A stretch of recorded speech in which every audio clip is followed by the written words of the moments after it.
TikTok hot boy dancing? Wait.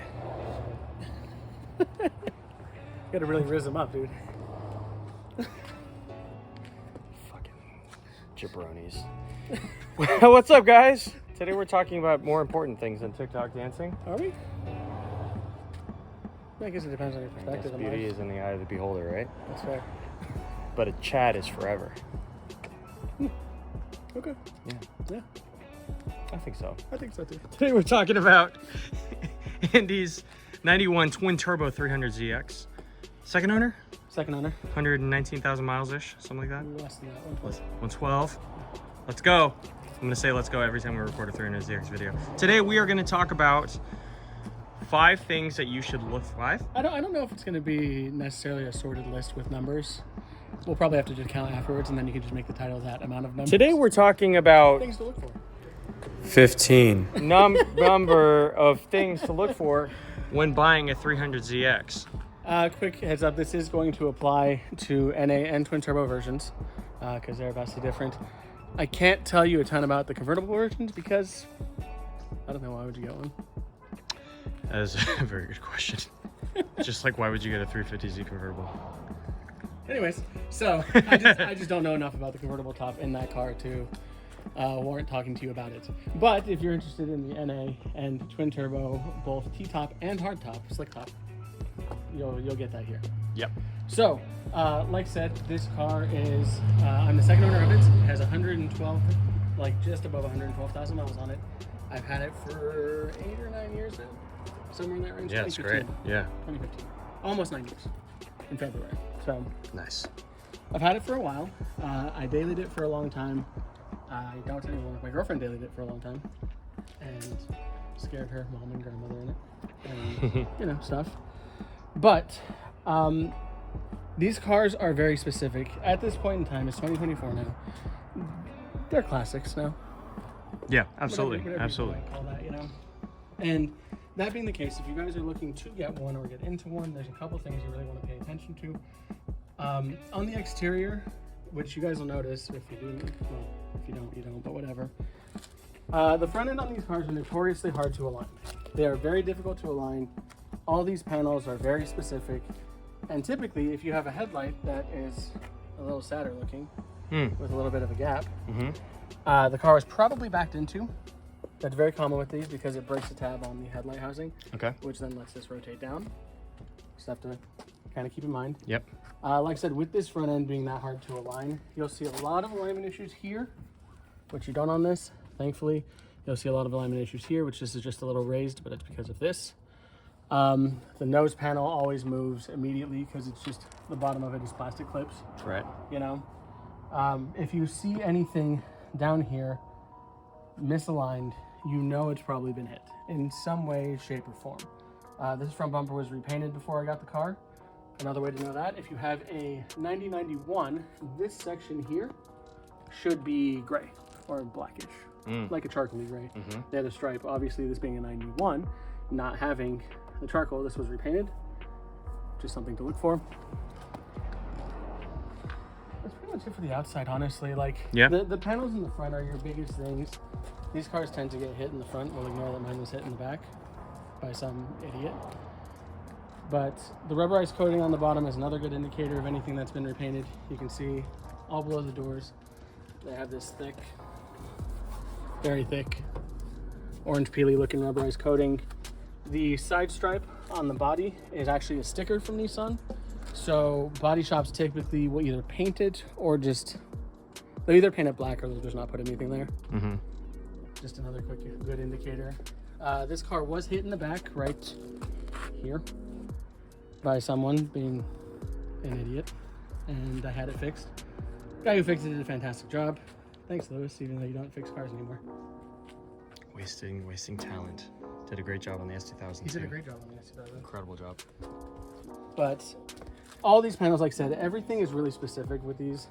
If you see any weird gaps, you know something's up. The 94 Plus twin turbos had a pedestal style wing. This has the duckbill. Would you call this a duckbill? I'd say it's a duckbill. Duckbill style wing, made of foam. it's just kind of easy ways to try and find like what year you're looking at if they're kind of vague on what they're telling you about the car. Yep. Other big things to check though, especially if you have a T-top version. If you have a slick top, don't worry about it. These T-tops are notorious for leaks. The drain tubes get full of gunk. Where's my handle? In a minute. Pull these out real quick. See? I haven't removed these in years, but we're going for it now. Okay, so if you look in here, you have some drains, which I need to clean because this has been sitting for a while. But those will get gunked up. There's another one here. You have your nice little wind deflectors as well, which are real cute. Pop up. Keep these things greased up, lubed up, good to go. But if your T-top has been leaking, or the car you're looking at has been leaking, you'll typically see it on the floor behind the seats. So it's a good place to check for any kind of weird Coloring, colors. mold, possibly.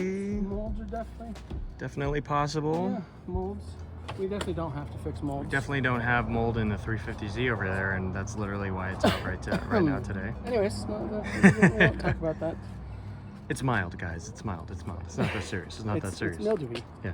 It's not really mold. Yeah, ish. Ugh. We'll get there. Honestly, for the most part, in terms of drivability, just check if it drives like a normal car. If the rear end makes a lot of clunking noises, the rear diff bushings are going, or the drive shaft has issues. If you get an NA model, you'll have a lot easier time checking the bay, which I'll open real quick. How about the interior? Just their standard cracking? The leather seats crack. What is this called? The tweed interior was until 92 or 93. 92, I think. And like in 93, they went to a suede interior, which looks good. But the tweed contracts a little bit. It's just something that's going It to shrinks happen. with age. Oh, real quick. Depending on the year you're getting, there are 3 different styles of brakes for these cars. Specifically, the 1990 NA has a 26 millimeter aluminum caliper setup, which is junk, basically. 260 millimeter. 26. It's the caliper. It's Oh, not the caliper. Yeah, it's the caliper I pistons. thought you said rotor for a second. No, it's the caliper pistons. If I remember right, they do have a smaller rotor, though. The twin turbos from technically 89, 90 to 92 and a half have aluminum calipers, like this does, which were prone to warping. I haven't had that issue.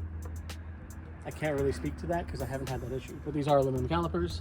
They haven't warped. I've had no issues with any of this. And I mean, you'll be able to tell if your calipers are warped if you are able to brake the car hard enough. Yeah. Just pay attention to pedal feel when you're braking. Yeah, if you get a lot of vibrations. If you get vibration in the steering wheel or the pedal when you're braking, when you are braking, not when you're driving. If you're driving regularly and you're getting vibration, it could be suspension components or wheels or tires. Yep. Proper imbalance. If you're getting vibration while you're braking, You either it's have warped brake. rotors It's or, brake related. in It's this- either in this case, calipers. yeah. And you don't have slide pins on these calipers, right?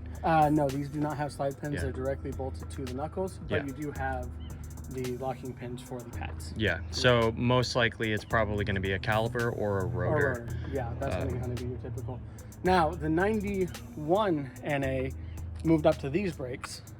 So they had the 30 millimeter aluminum set, 92 and a half plus. So technically like 93 or like late model 92s.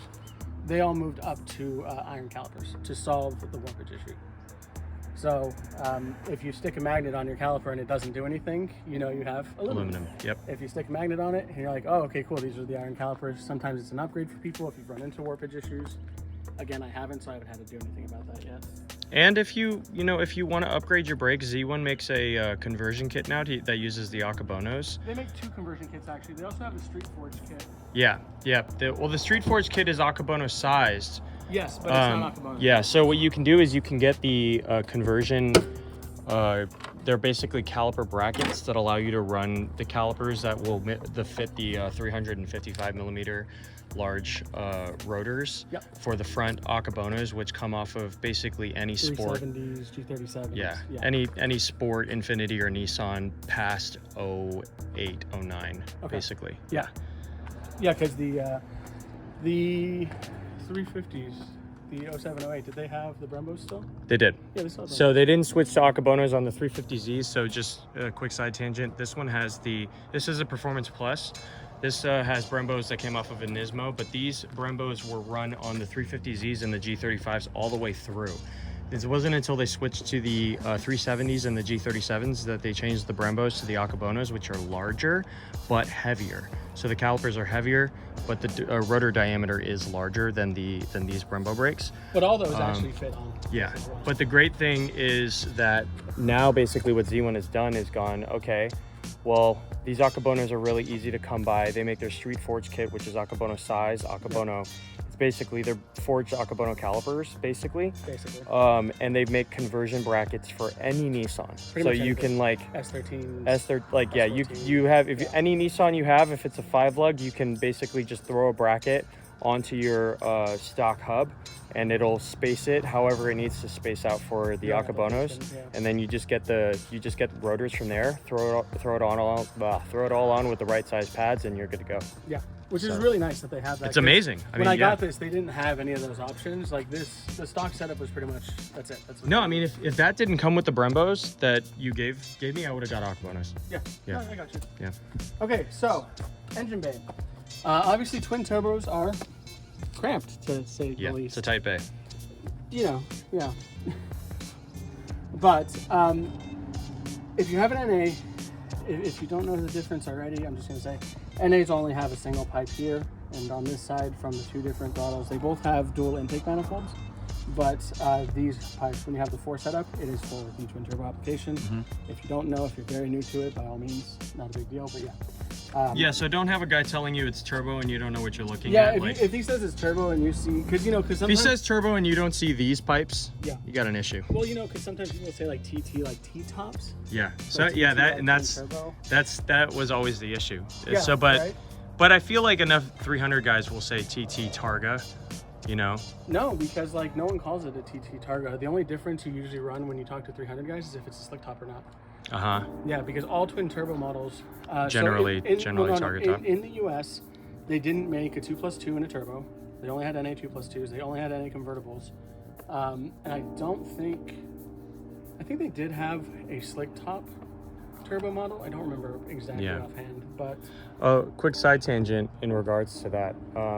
You may not know the difference if you're new to it and looking, but the 2+2s have back seats and are longer bodied. Yes. So body kits actually significantly longer. And wide bodies don't fit 2+2s the same way they fit 2+0s, which are just the regular coupes. Yep.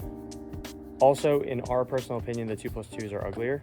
So keep that in mind. If you don't mind how it looks, that's up to you. I think the 2+2 is a lot less of that in the 300, but it is still, it's like a good difference of I think like 2 to 3 inches. Oh yeah, it's noticeably once noticeable. you know what you're looking at, because I remember even I was sending you 300s when I was looking at them, and you were like, oh, that's a 2+2, and I was like, I didn't even notice until he pointed it out, and now when I see it, I can immediately tell. But it took me looking at a few 2+2s to realize what I was looking at. And for the record, the 2+2 extension is pretty much from here back. It's never from here forward. It's always from, like, this window will be longer, and this whole hatch and rear section is longer on the 2+2s. Yes. Yeah. Exactly. So even if you see one driving and you can't, like, stare inside and be like, do you have back seats? You can usually tell because this window is long. It's, like, significantly longer. Oh, yeah, for sure. So, and you can usually also tell because longer in this section. So the gas door is the same size, but the difference is the spacing between the gas door and the tire and stuff like that. Yeah, exactly. So engine bay, besides the fact of 4 pipes versus 2 pipes, the other big thing to look for, mine's broken. These battery covers always break. If you're gonna be specific in buying a 300, look for that. I didn't care that much because there's a lot of people now making like reproduction OEM style parts. But something to keep an eye out for, something to maybe leverage and be like, hey, that's broken, give me $50 off. Right, yeah. You know what I mean? Yeah. Another quick thing, twin turbo models did come with a cross flow radiator. NAs came with a normal up down, so the end tanks will be on the top versus on the sides. Again, if you're just kind of quick looking. Oil leaks on these things, I haven't really seen a lot actually. What was that fuel filter hose that you were talking about, where sometimes people will, like the fuel, there was like a hose that would be that one right there. This right here? Yeah, that will, well, there's that. So this is your fuel pressure regulator here. This is more fuel hose, runs into all this. You have another pressure guy over here. If these leak, they will catch the car on fire. Yeah, that's a big deal. Just a little bit. Just a tiny amount. Just you know? a tiny bit. Typically, though, in fairness, these will break before that, because if these sit for a long time, fuel just sits in here and just corrodes this line like immediately. Like if you let it sit for like 3-4 months, that's corroded and done. Yeah. You try to start the car and it just like. And there's a good chance that a lot of the 300s that you guys would be considering looking at are cars that have been sitting at some point in their lives. Yeah. Unless they're high mileage. Well, mine's been sitting, you know. Yeah, exactly. I've replaced that line like 4 times since I've owned it. Yeah.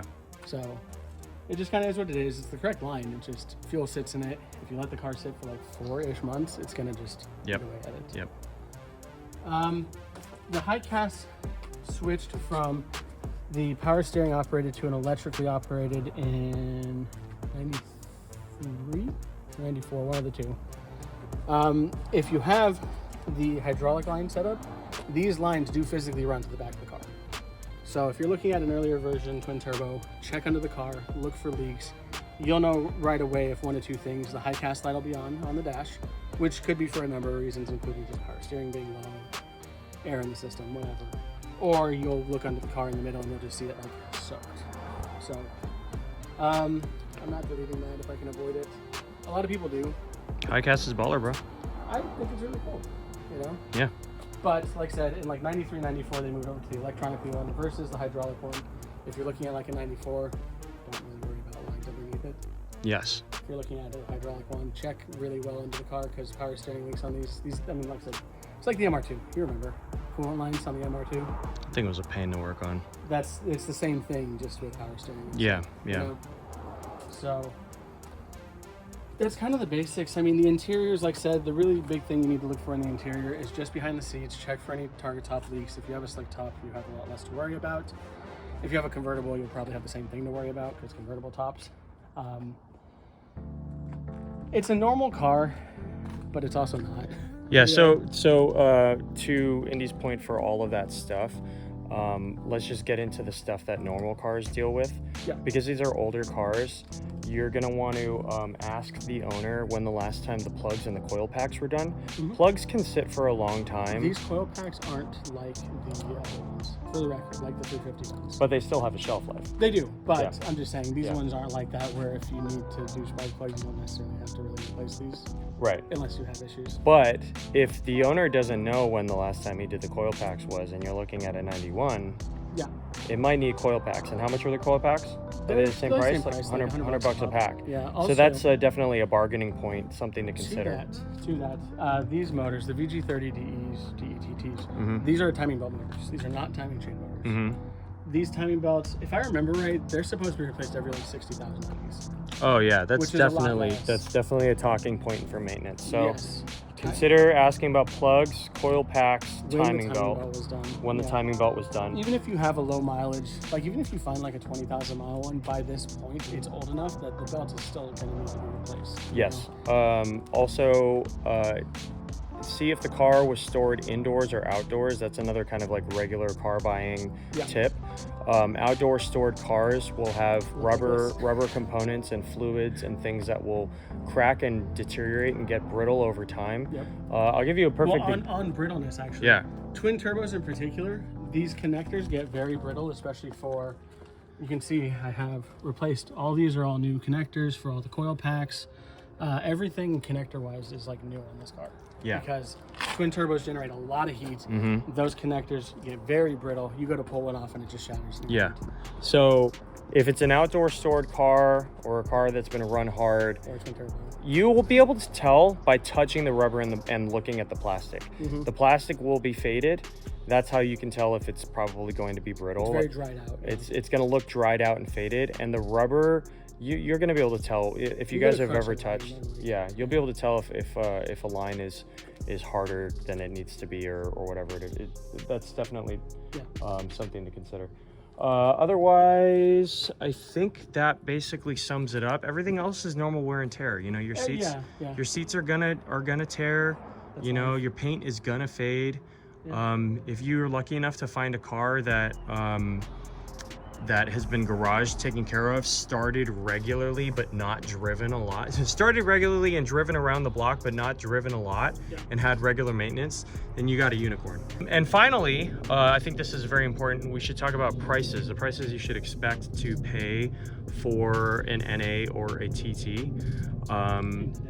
In today's market, it's very random. I'll give you based on what I've seen on Marketplace, and this is in early 2024, after kind of the used car price surge, where like during COVID, this 350Z was worth $11,000, but now it's probably worth 7 or 8. During COVID, this 300 probably was worth 25 to 30. Yeah. Now it's probably worth 20, easy. 18 to 20. Yeah. And this is a second owner car with 120 or 112,000 miles. It's a clean title. It is an original TT. It's well taken care of. The only real drawback is the paint. Yeah. Otherwise, it's been very well taken care of. Naturally aspirated models that are running and look clean, I would expect to pay anywhere between 6 and 9 for. We're talking clean titles, relatively low miles. Modded ones usually go for about 9, like nice wheels, coils, you know what I mean? Yeah. Okay, so let's say you found an NA, clean title, relatively low miles, relatively low amount of owners, not really modified, and it's like a 5-speed. Yeah. I would say that's like 7, 8. 7 or 8. Yeah. Now let's talk TTs again. Salvage title TTs, I wouldn't pay more than 10 to 12 for a really clean one. I think it really depends on why it was salvaged. Yeah, because I guess that's fair. The body on this is specific. If it was in like a really heavy wreck, I'd really crawl all over that thing if you're gonna like really consider buying it. Yeah. Because it needs to be fixed. Yeah, you're really gonna want to look for clean title ones for sure. I personally haven't seen a 300 ZX twin turbo sell for more than 30K up until this point. But I also haven't seen like showroom condition ones. So I'm sure the ones that are on Bring a Trailer are getting more than that.